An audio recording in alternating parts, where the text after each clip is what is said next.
What's up? Welcome back We're to back. our Christmas special, part 2. Yeah. We had a Christmas carol, and now we're gonna be having Christmas carols. Christmas carols. There you go. So, let's start with Jingle Bells. Yeah. Okay, I never thought I would be reading this dramatically, but dashing through the snow in a one-horse open sleigh. It's very deep. O'er the fields we go, laughing all the way. Bells on bobtails ring, making spirits bright. What fun it is to ride! And sing a sleighing song tonight. Jingle bells, jingle all the way. Oh, what fun it is to ride in a one-horse open sleigh. We can't do this seriously, I'm sorry. Hey! Alright, sorry about that. Okay, first remark, it always amused me, like, since I was a metalhead as a teenager, it always amused me, the whole slang. Actually, to this day, I'm not sure, like, is it sledge or sleigh? Can it be both, or sleigh is a bit archaic? I think sleigh is archaic. Alright. That's it. Also, I found it very specific. A one-horse open sleigh. That's just a description of what it looks like, right? How it works. We also have the bells on bobtails ring. I looked up what the bobtails are, and that's actually the tails of horses that have been cut in order for the tails not to be caught in the harness. So really specific imagery, kind of linked to local, practices or objects. Also feels to me a lot like nursery rhymes. When you look at nursery rhymes, a bit like in all languages, but in English in particular, they're supposed to be basic because they're for young kids, but still there's a lot that's not intuitive at all to a non-native speaker. They're actually fairly complex. Yeah. I would argue. Like, it's probably not a good start if you're learning English to start with the nursery rhymes. We have Over the Fields, and I'm thinking about the song Over the Fields and Far Away, Mother Duck. Yeah. We have quite a lot of onomatopoeia. Jingle is onomatopoeia itself, I think. Dashing through the snow gives a feeling of sound as well. Alright, so actually I really wanted to start with this one, and we'll do the French and Bulgarian versions of it because it's amusing how they have nothing to do with the original. So how do you say Jingle Bells in French? Vive le vent. Vive le vent. Long live the wind, right? Yeah. Alright. Will you read it for us? Yeah, I might. Should I do a dramatic reading as well? You can. Ok. Sur le long chemin, tout blanc de neige blanche, un vieux monsieur s'avance avec sa canne dans la main.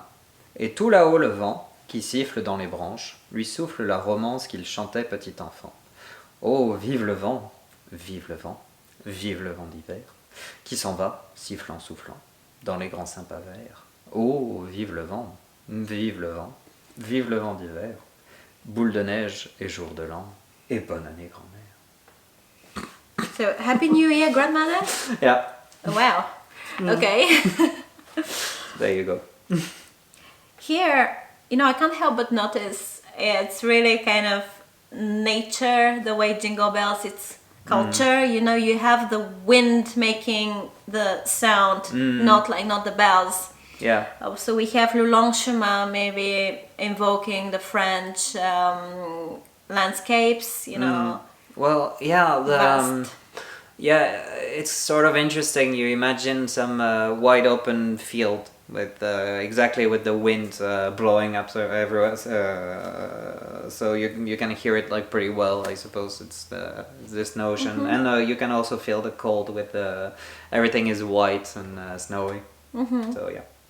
So vieux monsieur, grand-mère, old man, old mister, sounds very French to me. Yeah, and I would argue it's also reminiscent of, we do see winter as a sort of old age. We make we'll make a reference to that as well, like in common parlance, like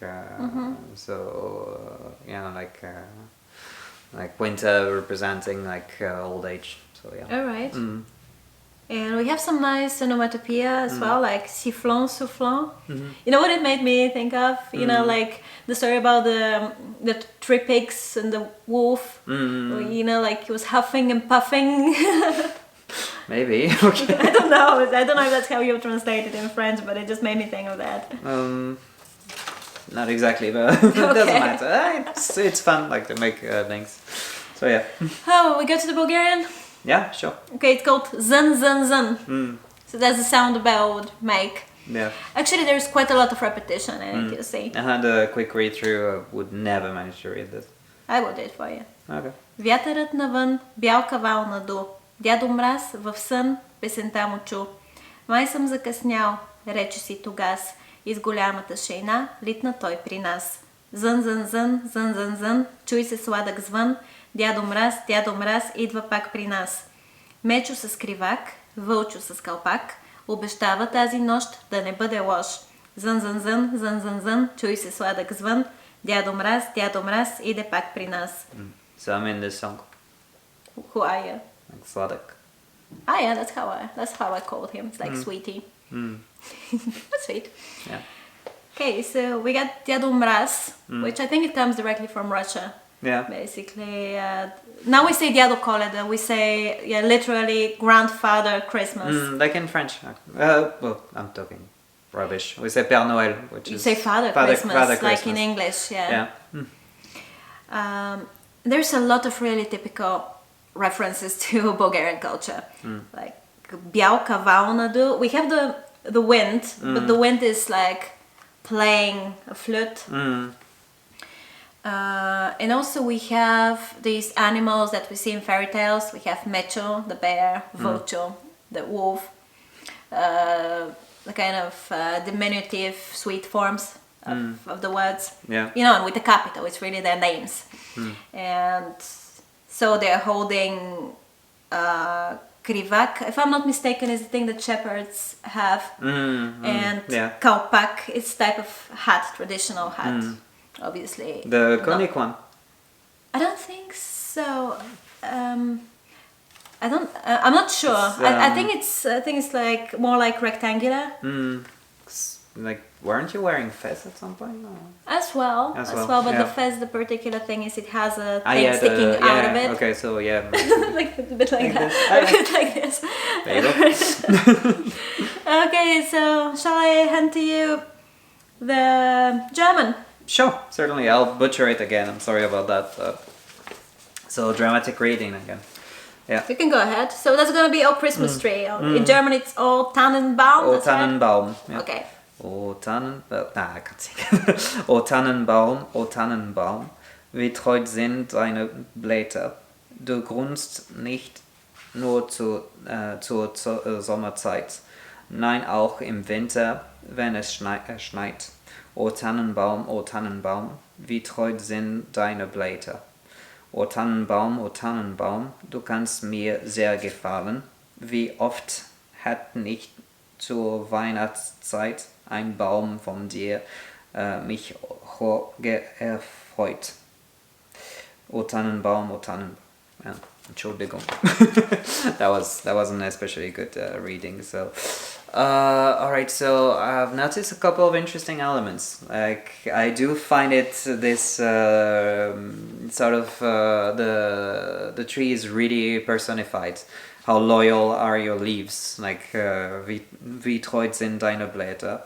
And another aspect that I find quite interesting with this version is the sort of negation in not necessarily negation, but like sort of the possibility, sort of like you can potentially please me very much. Du kannst mir sehr gefallen. And also like this kind of this is very typical. I think I've seen it mainly in German. This sort of complex structure of wie oft hat nicht zur Weihnachtszeit ein Baum von dich mir erfreut. It's like how often has not a Christmas tree like you has pleasant me, has given me such joy. It's a very complex, and actually it's part of the reason why I really like German, while being absolutely horrendous at it, is this sort of very complex complex ideas based on the grammatical structure. It sounds way more natural than the way I would explain it in let's say in English or in French. So that's kind of nice. But so yeah, that was my 2 cents. Okay, you're leaving the Japanese to me? Yeah. Oh, didn't read that one. But That's alright. Yeah. So, Santa ga machi ni yatte kuru. Santa Claus is coming to town. Actually, it's interesting because inside the song, it doesn't say it in Japanese. It literally, it's written in the katakana letters, and it says Santa kurosu isu coming to town. Yeah. You know, it says the whole sentence, the whole phrase in English, in katakana letters. It's very, I don't know, reminiscent of English. Makes me think of something. We have Sa anata kara Merry Christmas.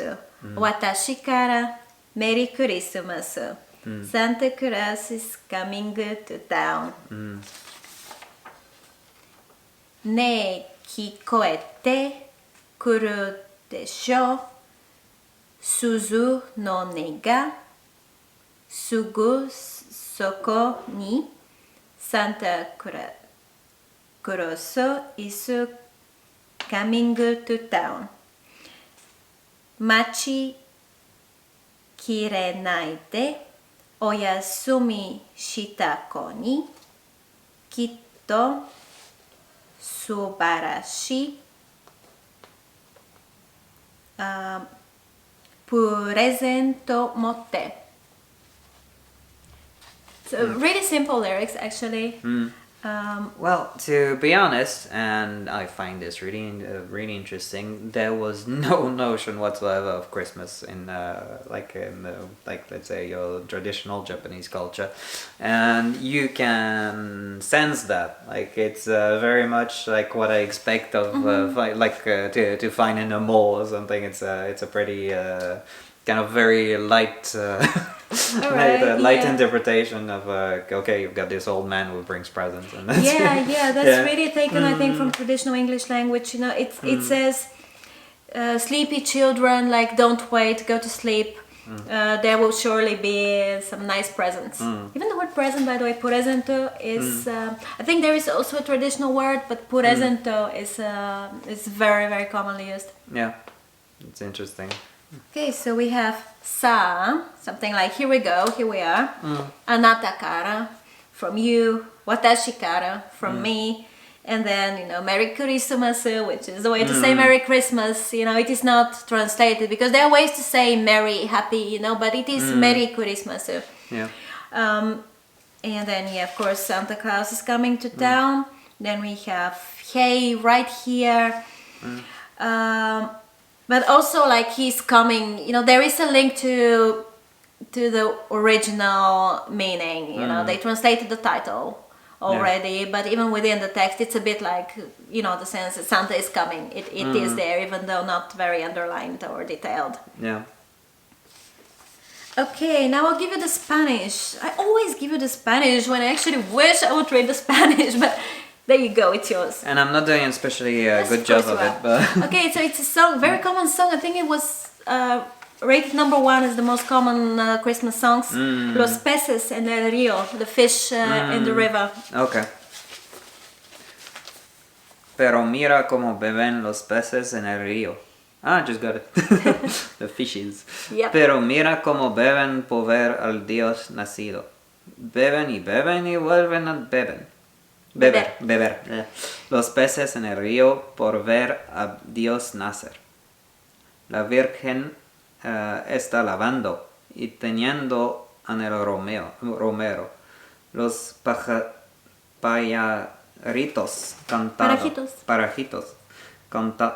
cantando, y el romero floreciendo. Pero mira cómo beben los peces en el río. Pero mira cómo beben por ver al Dios nacido. Beben y vuelven a beber. Los peces en el río por ver a Dios nacer.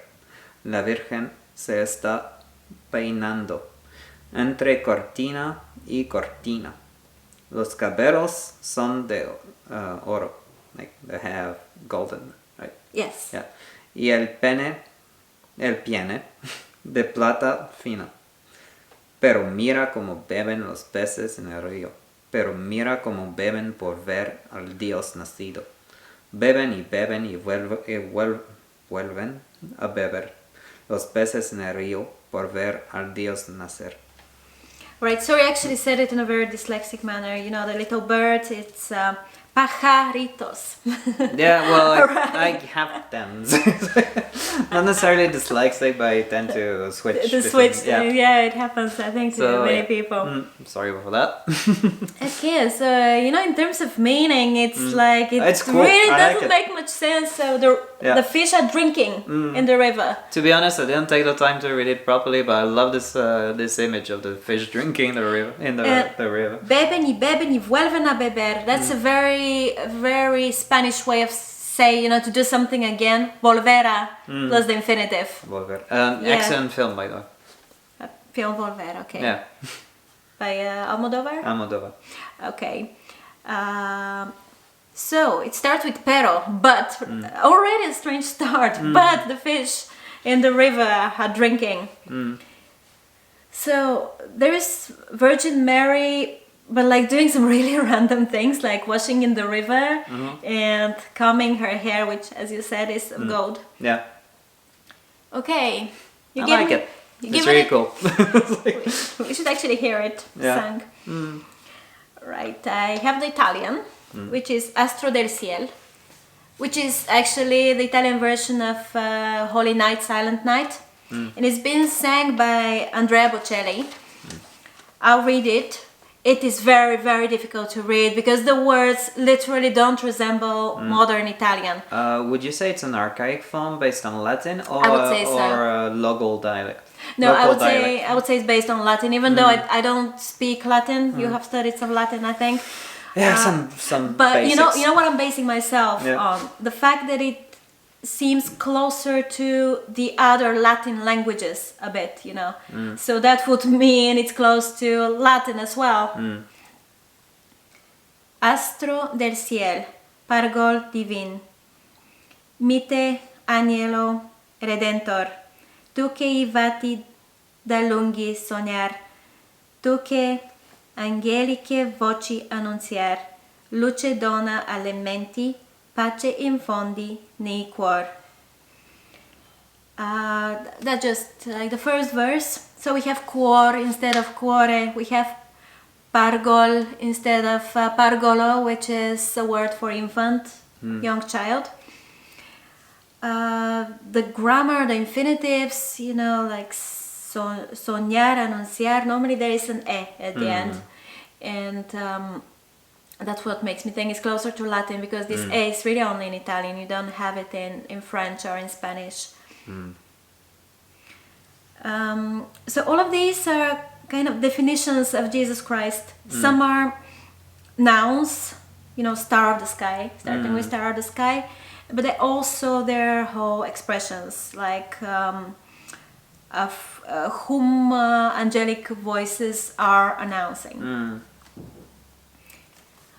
Okay, I think we good. Yeah.